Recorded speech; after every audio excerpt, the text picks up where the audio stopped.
The Lakers, this is from Jovan Buha and Sam Amick, and Anthony Slater, who write for The Athletic. So none of them are like claiming this is my quote that I got, but per a high-ranking source, they're willing to explore the notion of adding Bronny next season. The stance, the source says, is rooted in the reality of James' happiness truly matters to the organization. So you're reading that, or you're hearing that, and you're going to say to yourself, LeBron's just making his son get drafted. And the answer is yes. Now, I'm conflicted on this from a couple different levels. We all know the parent that is the helicopter parent, that is the overbearing parent, the parent that pulls strings for his kids. And we feel like it makes the kids softer, not stronger, and puts them in an unfair predicament. On the other hand, you do need somebody to look out for your kid. This is a real thing. I don't know if you guys know the culture of high school sports, but if you go onto Instagram and you follow 8th grade athletes, right about now, they're announcing their commitments to a high school. That's right. And my thing, for example, with my son is like, I just want my kid to play in a good program where he's got a chance to play sooner rather than later at the level that, again, depends upon the program, the level. Okay. But it also signifies the fact that I need to have somebody who he plays for that I trust, that will have my son's best interest at heart. And if that means when push comes to shove, he gets an opportunity that somebody else may not, hell yeah, that's where I'm going to push him towards. Because somebody is trying to influence at all times. Nobody just does, hey, I'm just going to play the 5 best guys and whatever. And great, if that's it, great.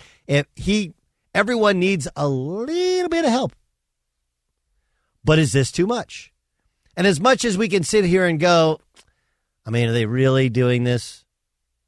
This is, frankly, how business works, how front offices work, how coaching staffs work, and sometimes how rosters work.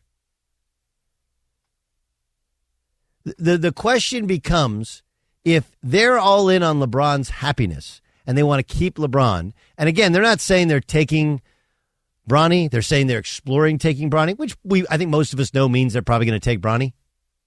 Right? That's what it means.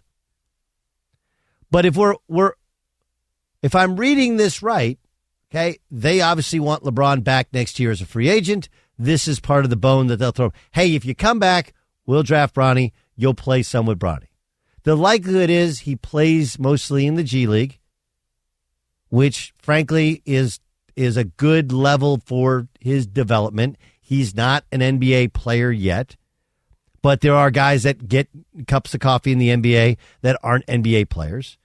And as much as we can sit here and go, hey, it's LeBron, classic LeBron, his agent reps half the team, now we're going to draft his son. I mean, have you seen Giannis's brother play? Giannis's brother couldn't play dead in a cowboy movie. Couldn't play dead with a knife in his back. Can't play. But they keep him on the team to keep Giannis happy. And if you think, well, this is just sports, and it happens in life. Right? Happens in life.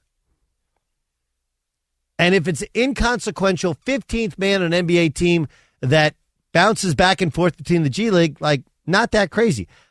And my pushback is not because I think it's a bad plan for the Lakers. I think it's a bad plan for Bronny James. I just do. I think Bronny James can grow from being a bench player, an occasional spot starter on a disastrous USC team, to eventually being an all-league caliber player and making it to an NBA roster. That's who he is. He's a 4-year college player who, with some help from dad, with some help from his name, some lineage, the fact that he doesn't get rattled by big stuff because he's been around the big stuff his whole life. He eventually becomes the NBA player. And I think, okay, you're stealing 3 really good college years of experience from him, and the ceiling I believe would be higher, and the stay would be longer in the NBA if it wasn't for this. But in regards to an NBA team, why wouldn't you do this? All I got to do is find a late second-round draft pick, somewhere in the 50s, and draft Bronny, and I get LeBron back. Now, the question is LeBron willing to give back in part of this deal? Hey, if you take Bronny, I'm going to take a little less so we can get a better roster. I'm at the end of my run. I'm worth close to $1 billion anyway. Most of my income doesn't come from playing in the NBA. I've done it for 20 years. So that's my question with this. And I'm sure that's why Golden State was like, we'll just trade for him and rent him because we don't want Bronny. It's no disrespect to Bronny, but that's a wasted pick, and we need to replenish our reserves. But LeBron has been very clear about this. This is what he thinks.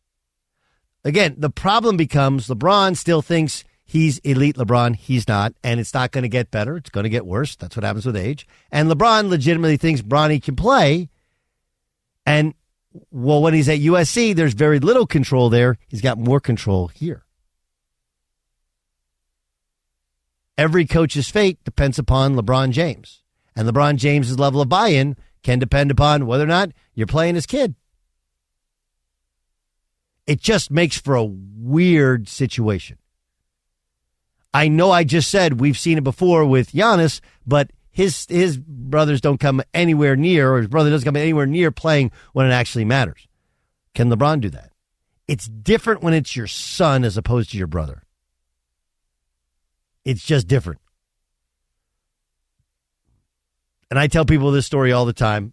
The late, great Rick Majerus was the one who shared it with me, which is my dad. I was being recruited by Rick when he was at Utah, when I had transferred out of Notre Dame, and we spent time with Rick. And my dad turned to Rick at some point in time. I think my dad visited him in Salt Lake and went and watched their team play, went and watched the Jazz play, and was having breakfast with Rick. And he said, Rick, he's a better passer than Stockton. Talk about me. And Rick Majerus turned to him and said, Bob, don't ever say that out loud again. Right? And his point is what my high school coach always said was like, hey, you got to take parents with a grain of salt. They're blinded by love. And they are. So that's why his comments, I understand. Most parents are blinded by love when they see their kid play. They massively overinflate their kid's talent or value. Okay, that's what they do.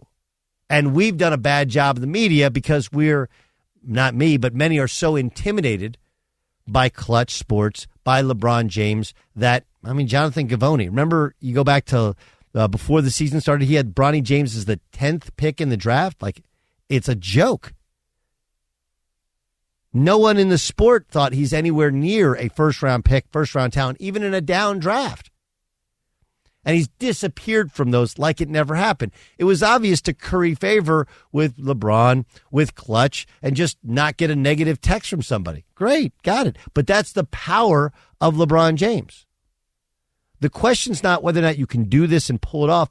You've done it. It's been pulled off in the past. The question is, I think, twofold. Will LeBron give any sort of hometown discount back for them drafting Bronny James? And then two, maybe most importantly so, will LeBron just let him be a G League player and then every once in a while get called up, play a game with his dad, take some pictures, do the jersey swap or whatever, and then go back to the G League? If not, then you got to stay away.